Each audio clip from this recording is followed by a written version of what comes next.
Here is a Dracaena tricolor, a green plant that you can find everywhere, in garden centers of course, with professionals, but also in large retail stores and sometimes even in furniture stores. The prices are very competitive and the reason is quite simple.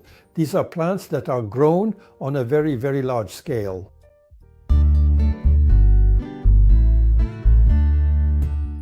These are plants that travel in covers, so unfortunately, when you bring them home, the leaves often turn yellow quite quickly. You can keep them for about a month, and little by little, you'll notice that some of the leaves start to disappear. So the goal of this process is to repot them so that they can live for a very long time in your apartment. So of course, we're going to remove the bag, the plastic bag that was used until now, to protect it during transport.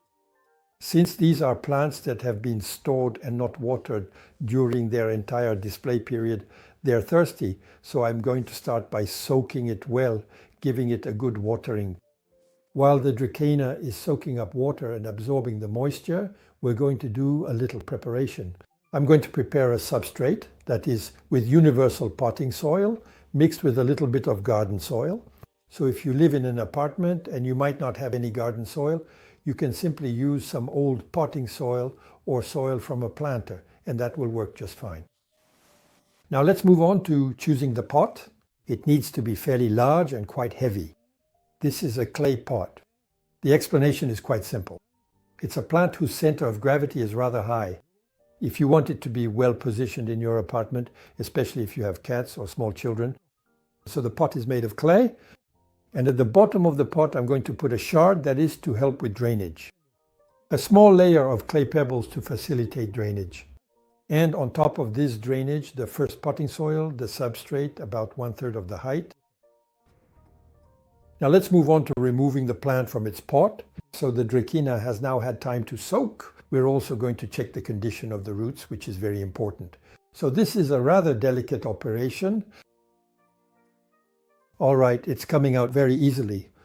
We can see there are roots, not a huge amount, but there are some roots, some white roots. I'm placing my Dracaena on the substrate. Now the goal is to finish repotting. What's very important is to pack the soil well around the root ball. Now one little thing, some might even criticize me for it. I didn't remove or loosen the Dracana's roots from the root ball. There's a pretty simple explanation. There just weren't enough roots to do it, and I was really afraid the root ball would fall apart.